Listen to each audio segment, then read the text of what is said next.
National Streaming Sports, live and on-demand sports talk programming that you can access 24/7. Check us out on YouTube, Facebook, and X. And for the premier sports talk experience, tap into our Roku channel. Start your mornings with Mac and Jack covering all the weekend sports action. Then pour a cup and enjoy all the sports you can drink on the Coffee and Sports podcast. At midday, talk sports from east to west on the Coast to Coast podcast. Followed at night by some hot girl talk with Prim and Proper Sports featuring Sonia Pearson. Talk boxing on the Gloved Fist. Yankee fans tune in for Start Spreading the News. And there's more on the College Sports Huddle and Sports Scope with Robert Butler. And that's just a sampling. There are 20 podcasts in all and 70 weekly shows giving us a 3.4-star viewer rating. To find us on Roku TV, search for National Streaming Sports on the Roku search bar. Click on the logo and you're in. For laptops, mobile phones, and tablets, download the Roku app. National Streaming Sports, live and on-demand sports talk for America.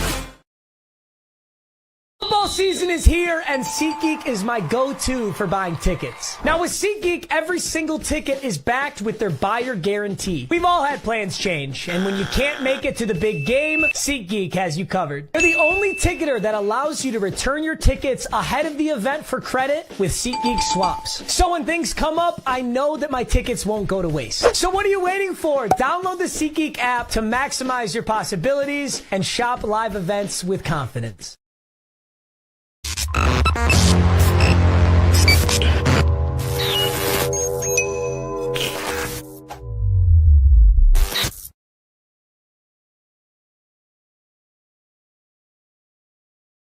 Good morning, everyone, and welcome to the Mac and Jack Sports Show, the Wednesday edition. Even though I put Friday edition on the promotion, I even had Keith Angle coming in, which of course he doesn't come until Friday. So, as they said, check out SeatGeek, check out our Roku channel. If you have the Roku TV, just go ahead and channel search on that. You'll be able to watch our great show and many others. So, Jack,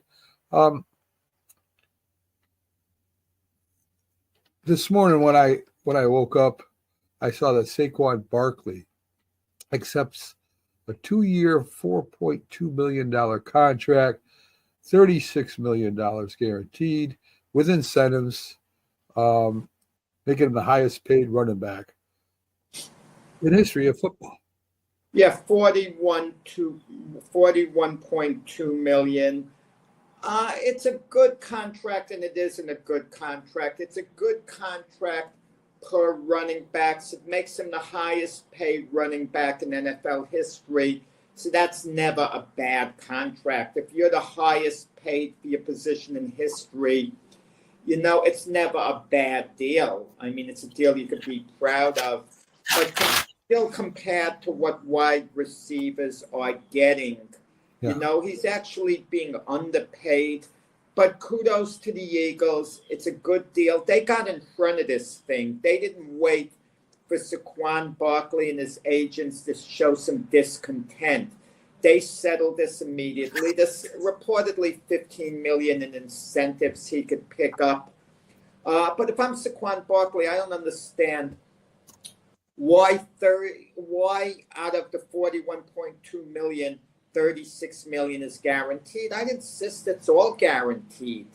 I mean, why is some money being held out, not being guaranteed? Non-guaranteed money means you suffer an injury, this or that. You're not guaranteed of getting your money. I mean, non-guaranteed contracts favor the team, but the bulk of it is guaranteed. So it's a good deal for Saquon Barkley, a good deal for the Eagles, but what the running back market really should be higher than it is still. Yeah, I agree with that too. T. Higgins, as you just mentioned, wide receivers making more than running backs. Got franchise tagged for what was it? A little over $26 million. Think of it. T. Higgins is going to be very unhappy that he's getting franchise tagged for getting a little over $26 million. And Saquon Barkley is going to be happy getting $20.5 million.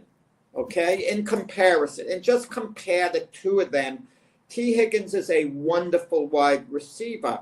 I mean, he's important to the Cincinnati Bengals. Don't get me wrong, but Saquon Barkley is more important to the Eagles. He's a greater player than, T. Higgins, if we're going to make a comparison, position by position. Right. So, and listen, imagine a trade taking place. The Eagles and Bengals had to trade T. Higgins for Saquon Barkley. Any team, let me put it another way, any team can have either of those two. The majority of the teams would definitely take Saquon Barkley over T. Higgins. Right. I agree. I agree with that too. Let's see. Jimmy Johnson retires from Fox pregame after 30 years. I wasn't a big fan of Jimmy Johnson anyway, Jeff. No, I mean, Jimmy Johnson was one of these intense coaches. Was he a little overrated as a coach? I don't know. I mean, he won with the Miami Hurricanes, didn't he? Won a national championship. They won a couple of Super Bowls with the Cowboys. He didn't elevate the Miami Dolphins in the year he was there after he replaced Don Shula. There was a big demand in Miami to move on from Shula because you had how do I explain it? With Shula, make the playoffs each year. It got to the point late in his career, but they'd always get eliminated in the first round. It was the Mike Tomlin syndrome. That's why I was getting like the little brain freeze. Mike Tomlin. The Steeler fans aren't happy with Mike Tomlin, but all he does is win, but they don't take the next step once they get into the playoffs. So they move on to Jimmy Johnson thinking they were going to take the next step in the playoffs, but they didn't. They didn't. He failed to elevate the team. They basically stayed on the same plateau. So they may as well have stuck with Don Shula in that instance. But, and he was given a lot of credit the way he should have been with the Cowboys. But it was really, he benefited by an incredible trade. And the thing with Jimmy Johnson, and he regrets it now, and I didn't like it about him at the time. After he left the Cowboys, he criticized Barry Switzer because Barry Switzer one day, I'm not saying left practice early, but went to see his kids play football, meaning he wasn't at the office late. And Jimmy Johnson said, no, you can't be there. You have to this and that. And now Jimmy Johnson regrets it. You have a couple of sons and you never saw him play football, in their league one time. He regrets it, to his credit. So Jimmy Johnson is turned into, a good guy in that sense, a really good guy. But you kind of wonder whether he regrets all the intensity. He put everything he had into his job.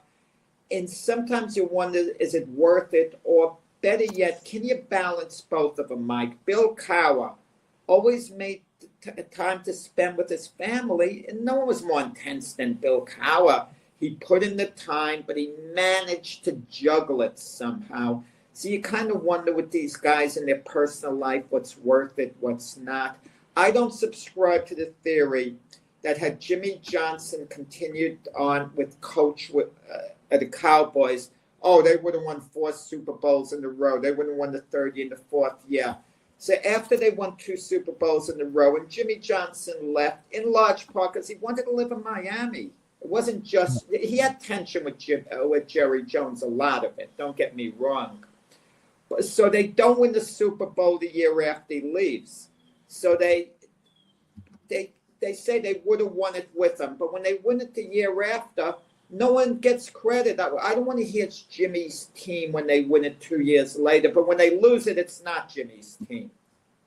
Yeah, I agree. Johnson, I think, was a great coach at Dallas. As you said, Miami slacked off. But, Jack, I mean, this is what coaches do. They spend, all the time at work, and they put their heart and soul into the team. So I don't fault them for that. I think having kids, maybe they shouldn't have kids right away, but, it is what it is. Yeah, the long hours you kind of wonder about, okay? You kind of wonder about. but also you have all these assistants, you have this staff.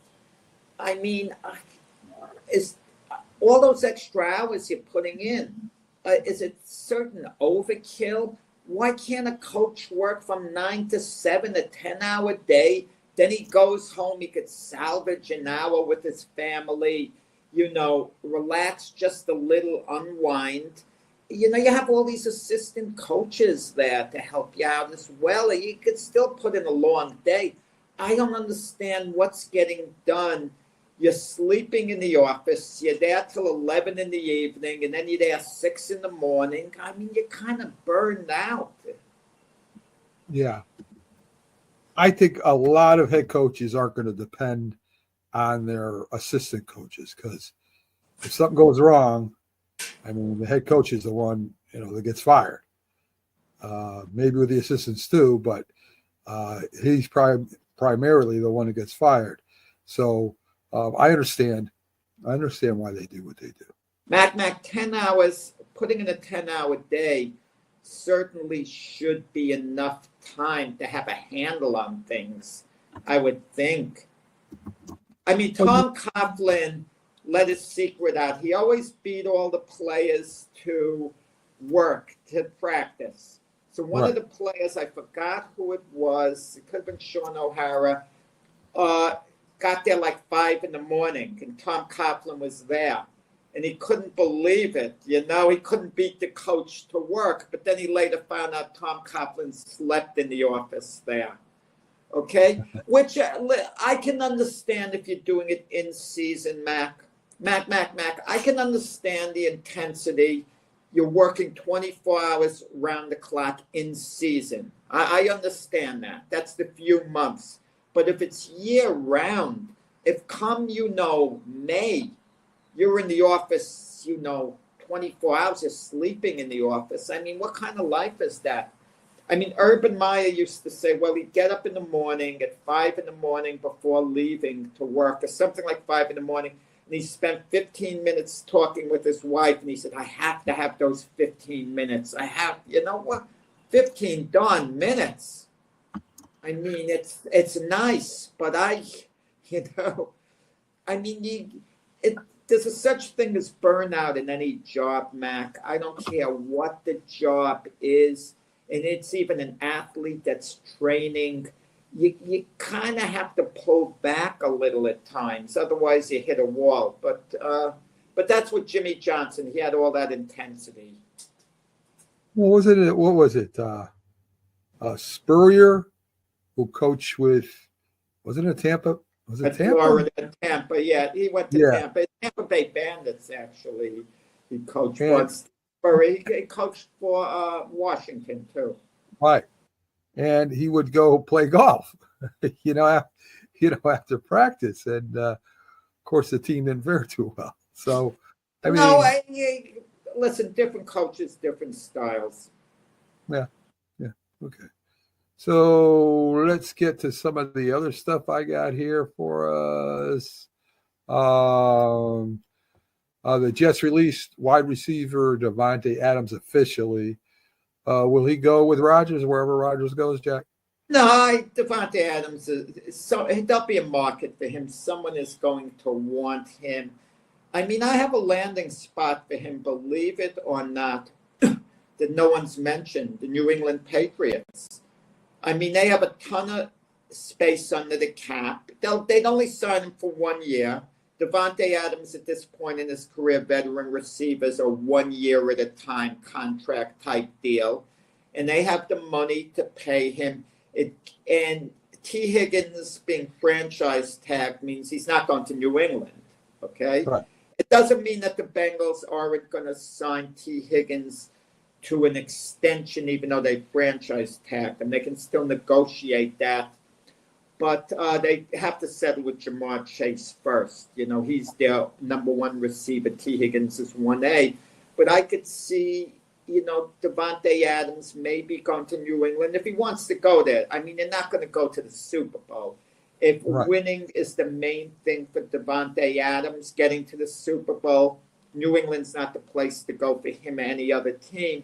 but he could thrive at New England. You know, he could go there. He could be their number one receiver. You know, and after this year, maybe gets a second year, third year. You don't know how it plays out, but he'd have to go there on a 1-year deal. And I would think they would pay him in the neighborhood of about, you know, $20 million a year, something like that. It's just my guess off the top of my head. So that's my prediction, Mac. Devontae Adams goes to New England Patriots. He can't wait on Aaron Rodgers. We don't know where Aaron Rodgers is going. I mean, I feel he's going to wind up with the Steelers. Russell Wilson and Justin Fields are free agents. And the Steelers haven't committed to either one of them. Maybe they'll run it back with one of the two. They're not going to have them both come back, the Steelers, Wilson and Fields, but they might run it back with one of the two. But they haven't made that decision yet. And what is Mike Tomlin waiting for? Is he waiting for the draft? I mean, what might he get? Does he think Jackson Dart might be there? Does he like the kid at all? Does he like Quinn Ewers or someone like that who will be available? Are they going to reach again? They reached for Kenny Pickett in a way, and when they went in the 20s, and that didn't work out. So I don't know what Pittsburgh is thinking, but my feeling is Aaron Rodgers is a nice fit, and if they get him, yeah, I mean, it's a nice place for Devontae Adams. You know, you combine him and George Pickens, and you maybe have something on offense. The Steelers have another issue. Najee Harris, their main running back, is a free agent as well. Right. Are they going to allow him to hit the market? Are they going to re-sign him or what? I mean, we don't know. Pittsburgh will be fine on defense. I mean, they'll be real good defensively, but they'll be offensively challenged again, meaning if they do have a winning record, if they do get to the playoffs, it's probably going to be 1 and out. Yeah. Again. Yeah. Philadelphia releases Darius Slay and Bradbury, Jack, two of the cornerbacks. I think they're trying to, again, stay young, keep money available for the newer guys coming aboard. Yeah, Darius Slay, 31 years old, you know, excellent Eagle player, but he'll be missed. But, you know, you have to make certain sacrifices, any team. The guys you're going to lose because of the cap, you just can't play him. Bradbury is expendable. He's kicked around for a while, so on. I guess someone will pick him up, a veteran presence. Look, the Jets are going to be losing DJ Reed. And to me, he's an excellent cornerback. But something about the cap paying players, the Jets are going to have to pay Garrett Wilson, Sauce Gardner, you know, and the smart GMs look ahead. They see what they're going to have to do, not only this year, but 1 year down the line, who they're going to have to pay. But, of course, there's a danger that even a team like the Cowboys face, like with Micah Parsons, you're tying up too much money, perhaps, in 2 or 3 players, you know? And what about the rest of the team? Like Joe Burrow was calling for the Bengals not to lose good players. He badly wants them to sign Jamar Chase and T. Higgins as wide receivers. And the Bengals lost Joe Mixon, their running back. And the Bengals want to accommodate Joe Burrow. He commands a lot of power. They got to keep him happy. But then again, you tie up money in 2, 3, 4 players, a bulk of your money. It doesn't give you much maneuverability for the rest of the team, like to make the moves you want to make. You know, I was watching ESPN early this morning. And, I mean, what does the contracts really mean when they can push it down? I mean, you see a lot of teams do it, right? They'll sign somebody, they'll extend somebody, then they keep kicking it down the road until they can release them, I guess? I don't know. I don't understand it, Mac. The majority of coaches don't understand it fully. A lot of GMs don't even understand it quite 100%. They mostly understand it, the GMs. but they bring in these cap experts, that could understand all the ins and outs. And I don't fully understand how they could push money back, push money forward. But, the Eagles have done a great job taking advantage of the rules, what can be done, what couldn't be done. And some teams are more imaginative than the others, in working the cap. Yeah. So Green Bay Packer fans are selling their tickets, their season tickets. And I guess that the people who run the stadium aren't too happy with that, Jack. Well, why are they selling the season tickets, Mac? I'm not sure. Maybe they get more money than stay home and watch. What the heck are you talking about, Mac? You're bringing up nonsense that you have nothing to back it up. The Packer fans are amongst the most loyal in sports. They travel as good as any other team in sports, maybe even the best in that regard. Well, I shouldn't say the best. Some other franchises might argue that. But they're amongst the best. And Packer fans aren't going to just sell their tickets. They're not upset with their team. Their team is in the mix to go to the Super Bowl next year. One of the teams, they won't be favored, but they'll be in the mix. I mean, I'm just telling you what I read this morning, Jack. Oh, gee whiz, Mac. Give me all the. Let me know all the stuff that you're reading. Yeah. All right. Put it into categories, reputable sources, social media idiots. Put it into categories and then just pick it out. I mean, come on, Mac. You got to back it up. Why on earth are they selling their tickets? I want to know. What are they unhappy about? I didn't say they were unhappy. They want the coach LaFleur fired? No, they don't want another quarterback. They're satisfied with Jordan Love. They haven't made any moves that are a fiasco to sell their tickets. I'm not saying they're unhappy, Jack. I'm saying they're selling their tickets. Maybe just sell the tickets and watch the game at home. Well, could all of a sudden the Packer fans think it's too cold to go to the games? That's 0-degree weather. They'd rather watch it at home. If they've been going all these years in this weather, they'll continue going. Are they looking to make some money in this deflated economy, sell their tickets and get some extra cash? I mean, whatever. Okay. So Sam Darnold will not be franchise tagged, Jack. Yeah, well, it shouldn't be franchise tag because it would be over $41 million a year. Vikings are smart not to overpay them. I'm going to tell you now, the Vikings know what they're doing. They know what they're doing. They feel J.J. McCarthy is their quarterback of the future, but they're willing to run it back with Sam Darnold next season.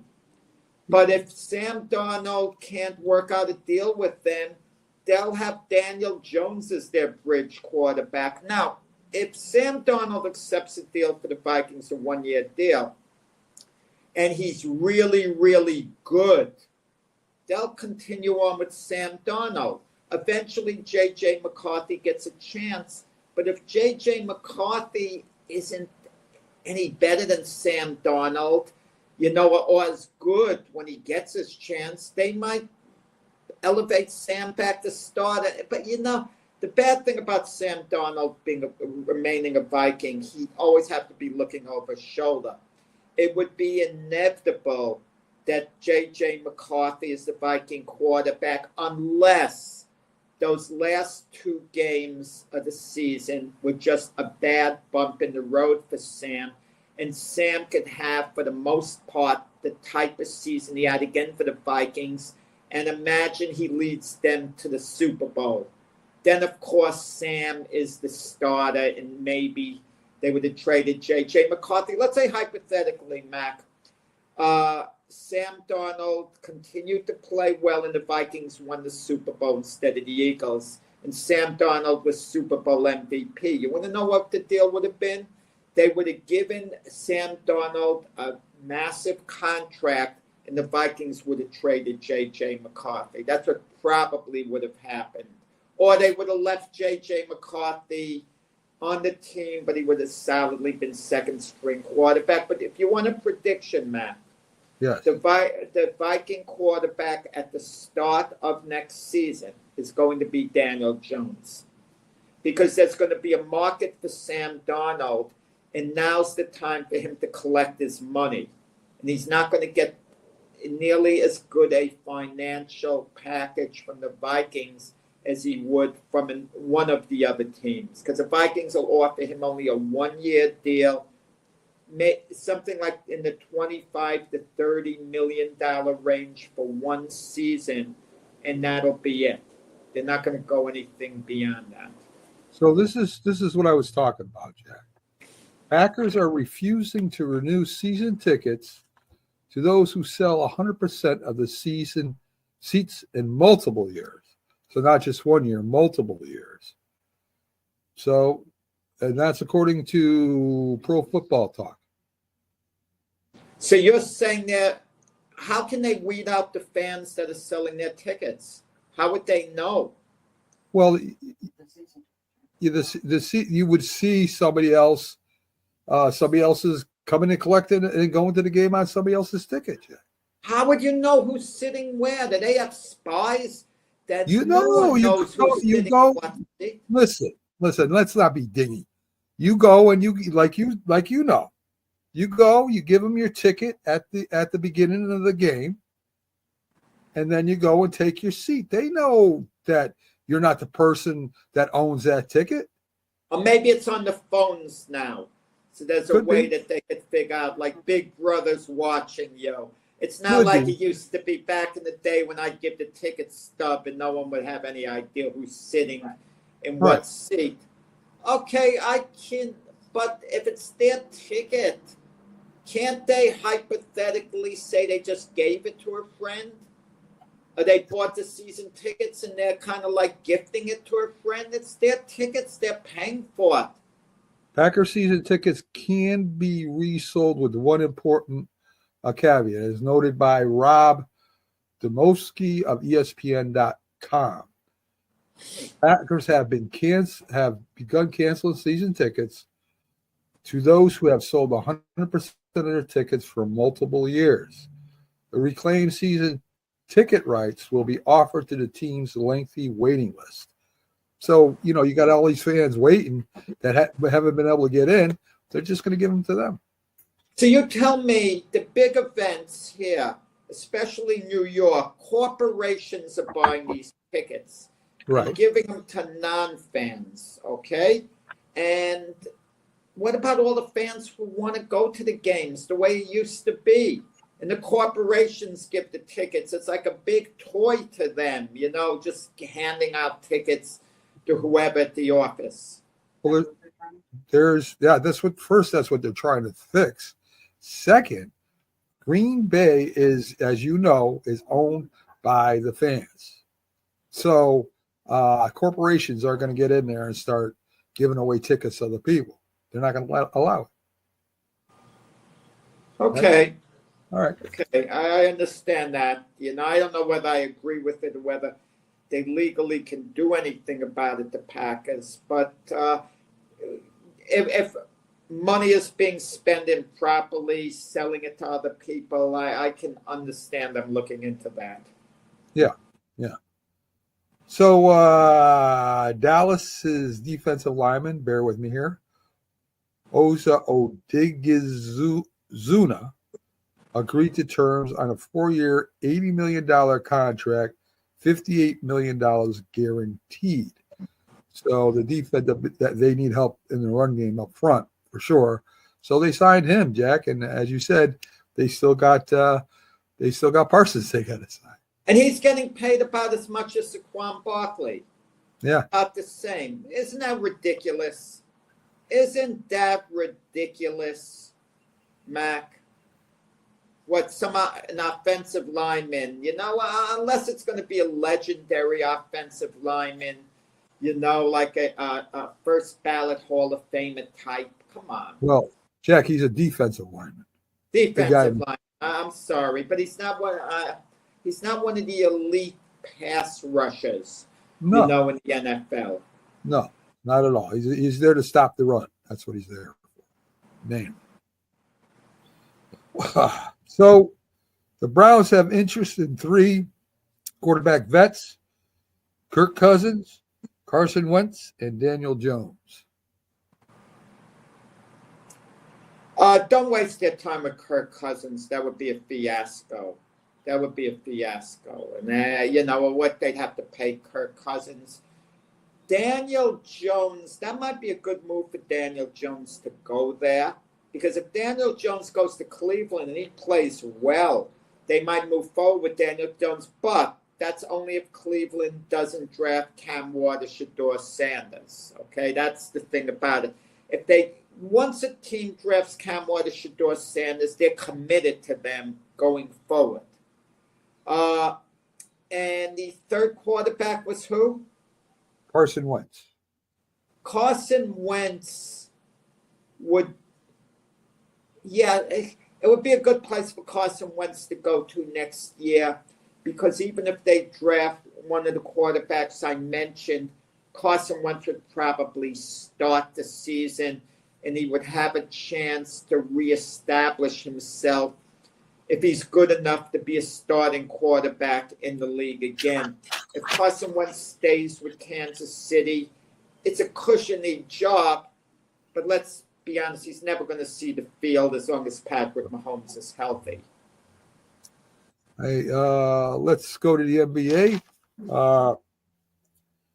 LeBron James gets 52,000 points, Jack. Just keeps on going. He keeps going. I mean, the greatest career in the history of the NBA is LeBron James. I mean, what he's doing it is at an advanced stage. I mean, he's not just hanging on at an advanced age. I mean, you can argue very validly he's one of the top 5 players perhaps in the game, you know, right now. I mean, it's all debatable who we put ahead of him, who not. But look how he's performing compared to just about everyone else. Yeah. And, of course, having Luka Doncic there with him doesn't hurt at all. No, you know, part of the deal, if you're Dallas, that deal, maybe it'll pay dividends starting next year. But this year, what a disaster. Kyrie Irving gets hurt. He's out the season. Anthony Davis got injured 1 game into the trade, missing a few weeks.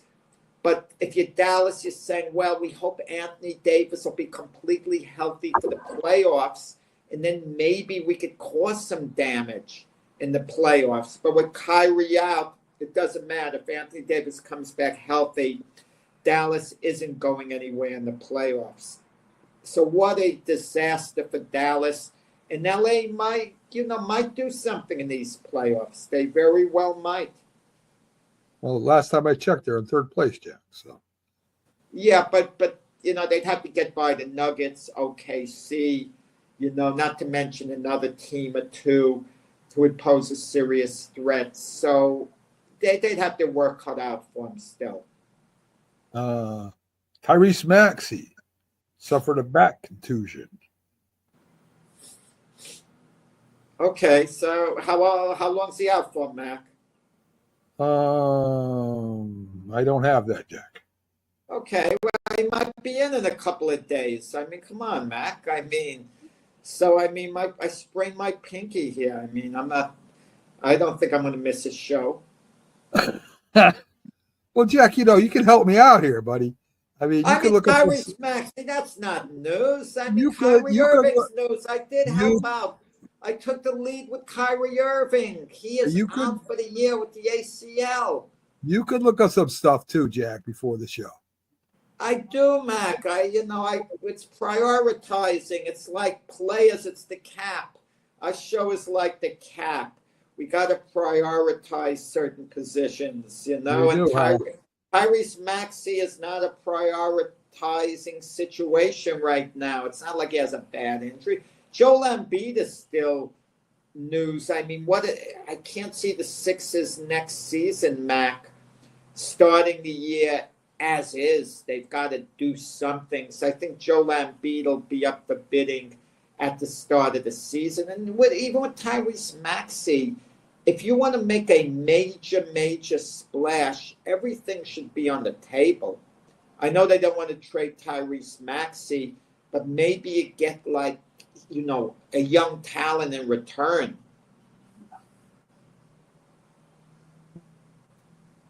Well, I mean, who are you going to get for Joel Embiid? I would he's try to make a deal. He's hurt. You know what I would do? And I know you'll disagree, others have. I tried to pull a deal that you might have to add a couple of different pieces to figure it out. To the New Orleans Pelicans, try to get Zion Williamson, because the Pelicans probably feel the same way as the Sixers. We have a player that's hurt, this, and Zion is a super talent. So you flip-flop them, and maybe each guy thrives in his new environment. And it's more than just Zion for Joel Embiid, even though that's a pretty even deal, even though Joel Embiid, I'd imagine, would have to fetch a little more in return, slightly more. Right. It's a compelling deal, but, I can't see starting the season next year, the Sixers with Joel Embiid, unless they can come up with something and another big piece to add to the team, but I don't see how they're going to pull that off. So this is from the producer. He has a back contusion. Further info not known. So there you go. Okay. So I'm right, Mac. Nothing with nothing. Let's wait till the further info comes out. I thank our producer for validating what I said. You don't. To me, Embiid and Zion are the same player. They both get hurt.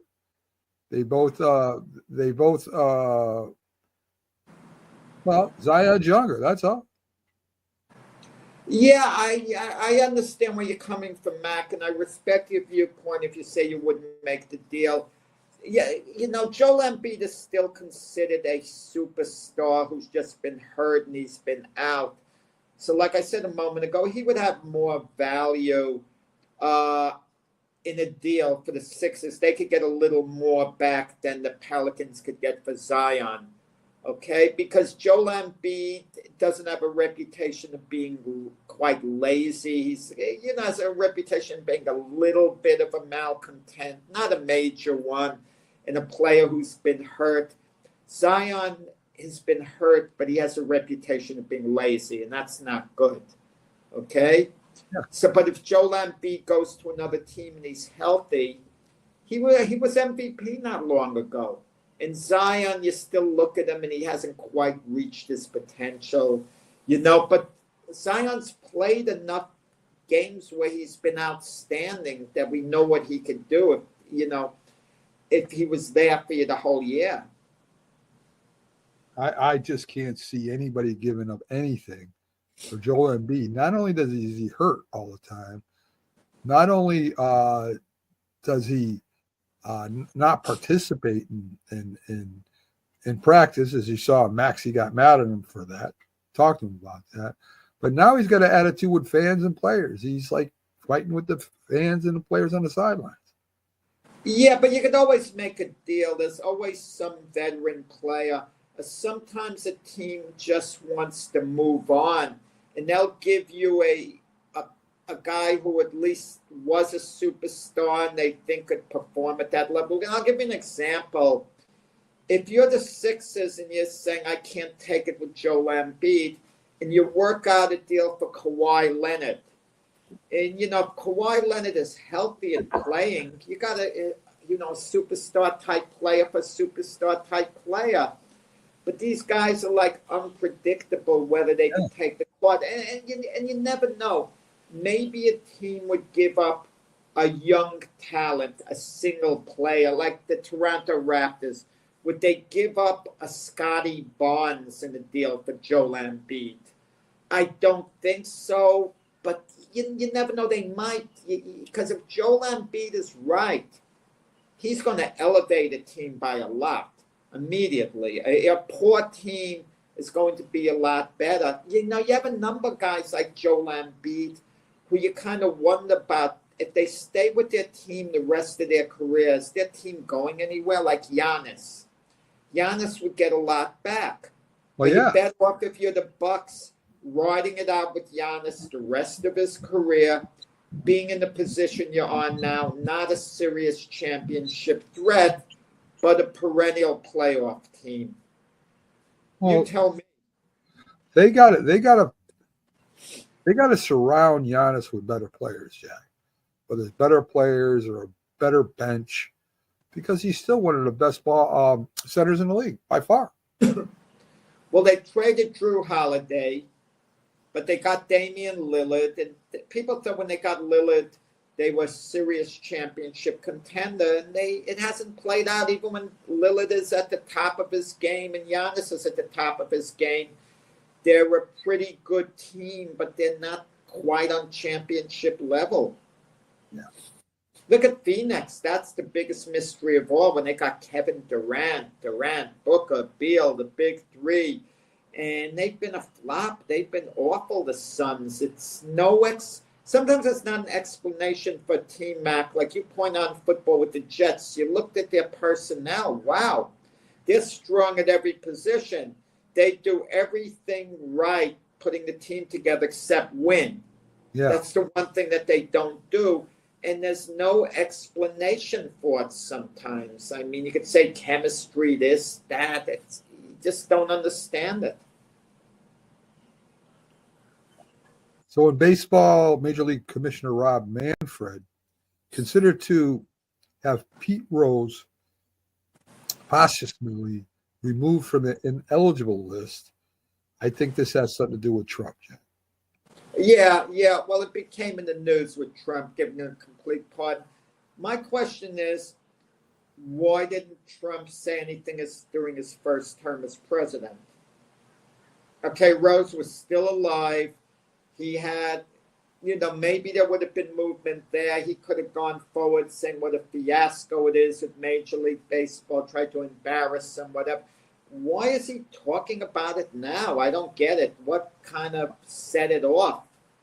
I mean, his first term, I know he gave a lot of medals. The most Congressional Medal of Honor, something Mariano Rivera got it. Right. He pardoned Jack Johnson. You right. know, something that Obama should have pardoned Jack Johnson, because Senator John McCain was really the driving force behind getting a pardon for Jack Johnson, because Senator McCain was a big boxing fan. But right. that pardon didn't take place until Sylvester Stallone said to Trump, pardon Jack Johnson, and Trump likes Stallone, so they had a ceremony at the White House. Lennox Lewis was there, Deontay Wilder, and WBC President Mauricio Suleiman, and they did the pardon, which was the right thing. Yeah. So staying with Major League Baseball, Lewis Gill shut down for 6 weeks with a high lat strain, Jack. 6 weeks. That is a little bit significant, only because he's going to be out, it means, till the middle of April. So he's going to miss a couple of starts. And this is what we talked about. I'm first hearing this now about the 6 weeks. But if it is exactly 6 weeks and he does miss a couple of starts, this is where Marcus Stroman has a chance to step up. Don't complain. Don't say you're not going to go to the bullpen. Don't start announcing, I'm a starter. I've been a starter my whole career. Produce in these 2 games. Pitch well. And if you're Marcus Stroman, and you've proved your point. If you pitch well, the Yankees are going to say, wow, Marcus Stroman's pitching well. We got to keep him active in the rotation one way or another. Show us something. But if Marcus Stroman pitches poorly, it validates the Yankees taking him out of the rotation. In other words, the ball's in Marcus Stroman's court. I don't want to hear these complaints. Well, it's only a couple of bad games. If you're Marcus Stroman, these games for you early in the year are as important as playoff games because you're talking about the trajectory of your career right now. Yeah. In college sports, Shedeur Sanders first pick or out of the first round completely, Jack? It's unpredictable. I don't know, Mac. I don't know. Wow. Shedeur, he won't be out. I can't imagine him slipping out of the first round completely. But then again, I haven't studied the teams that are going late in the first round. The reason they go late in the first round usually is because they have a good quarterback and they've won. Right. And unless they have an older veteran quarterback they're going to move on from. A team like the Rams, if Shedeur Sanders is there, might they grab him at the, later in the first round, thinking Matthew Stafford's older, thinking he fell into your lap? We know Tennessee needs a quarterback. They might trade down. We don't know if the Giants going to trade up from number 3 with Tennessee and flip-flop 1 and 3. But regardless, it's my feeling is Shedeur Sanders is going to go to the Raiders. That's my feeling. He has reportedly a very close relationship with Tom Brady. Right. But what is Pete Carroll thinking? I mean, I don't know. Is Pete Carroll watching Aiden O'Connell working out saying, hey, we can thrive with this guy as our quarterback? I don't know. Keep in mind, it was Pete Carroll who revived the career of Geno Smith and moved on from Russell Wilson. Right. So I don't know. My guess is he goes number 6 to the Raiders. That's my guess. I agree with you there. I think that's where he's going. But if he falls to the Jets, if the Raiders don't take him, did the Jets take him at number 7? I get a feeling the Jets are going to bypass on him, even though they need a quarterback because Aaron Glenn is a defensive-minded coach, defensive coordinator. They might be thinking defense, and they might be thinking, well, Tyrod Taylor could quarterback the team for the year. And, there's certain quarterbacks on the free agent market, like, Russell Wilson, Justin Fields, as mentioned before, Jameis Winston, like you said, Kirk Cousins, Daniel Jones, et cetera. I mean, do these teams think, we could win with one of those guys? I don't know. I think Tyrod Taylor you're going to have this year, Jack. I think you guys probably go 9-8. Maybe you make the playoffs. Maybe you don't. Just until next year. But next year, chances are if you do that, you're not going to be in a position to draft one of the better quarterbacks, okay? That's number one. And even though you bump yourself up for 1 year, you feel better for the 1 year, but then you're going to slide backwards the following year. That's not your answer to Tyrod Taylor's. I mean, it's just not. Yeah, not permanent. For 1 year. For 1 year. Yeah.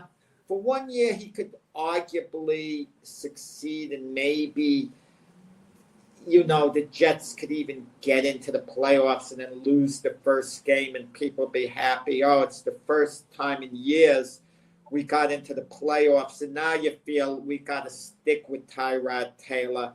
And then the following year, you're 6-11. So where you at? You're right back to where you started 2 years later. You're not building something long-term. I mean, your defense should be good again. Your running game is good. Wilson, I think, is he coming up on a contract, Wilson?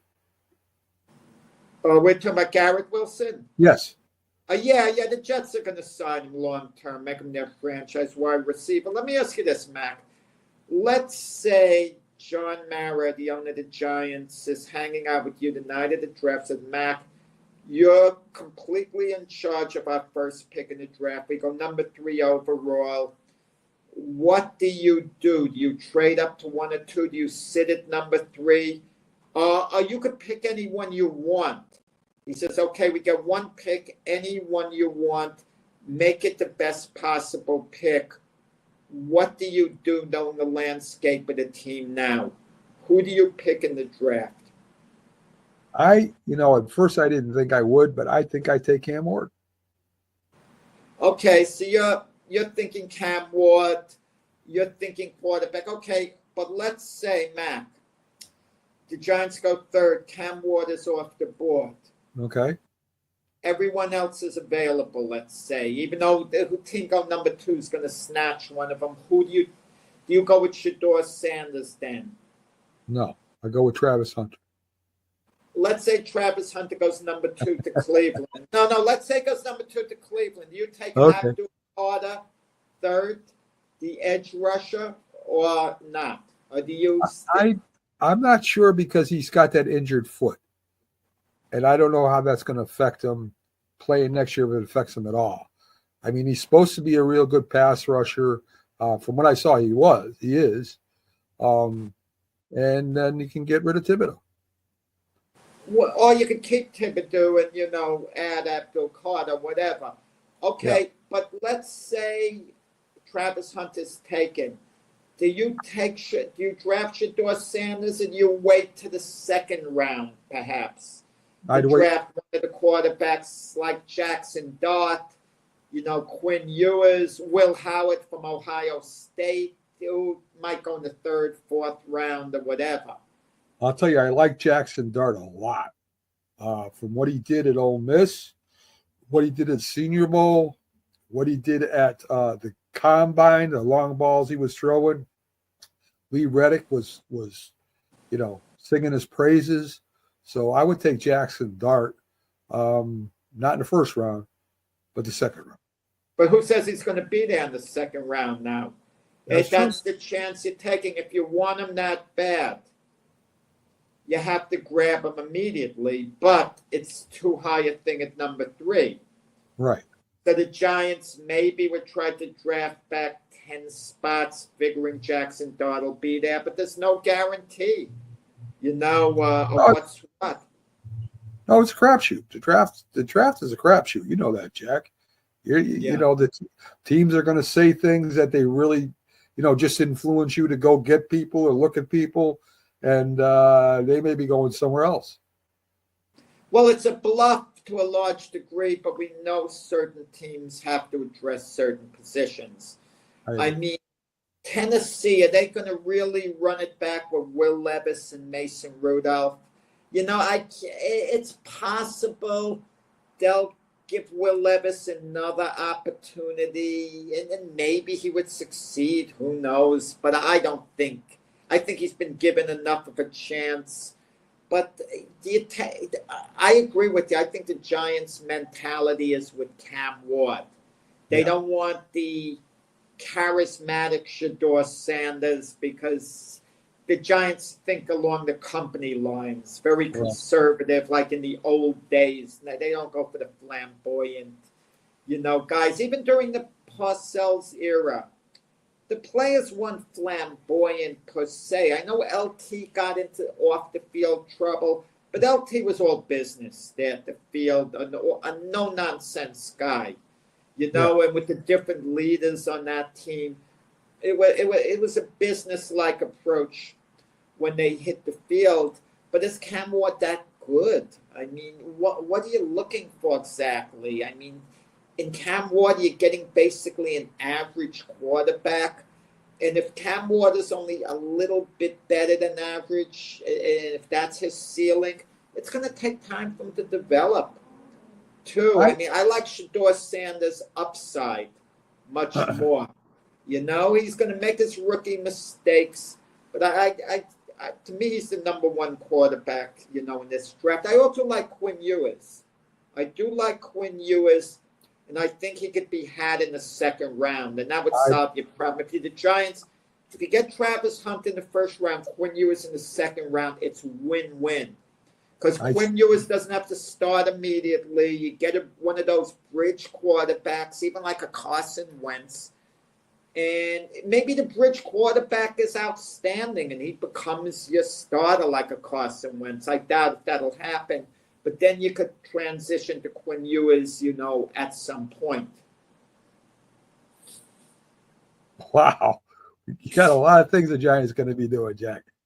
They gotta. So they anyway, need a quarterback. They're not gonna come back with Drew Lock, even though Terry Bradshaw said on the NFL today, Giants don't need to look for a quarterback. They got Drew Lock because Drew Lock had one great game there. Cam Ward, Jack. It's going to be Cam Ward. I think so. But if Cam Ward is off the board, man, oh man, I think it'll be Travis Hunt at that point. Yes, I agree. They're going with Shedeur Sanders. I think Travis Hunter. Can't go wrong with Travis Hunter. Not at all. Can't go wrong. He's a great player. He's going to be a great player. Potential Hall of Famer if everything works out for him. Yeah. So, folks, we're at the top of the hour. Thanks for joining us today. Have a great one.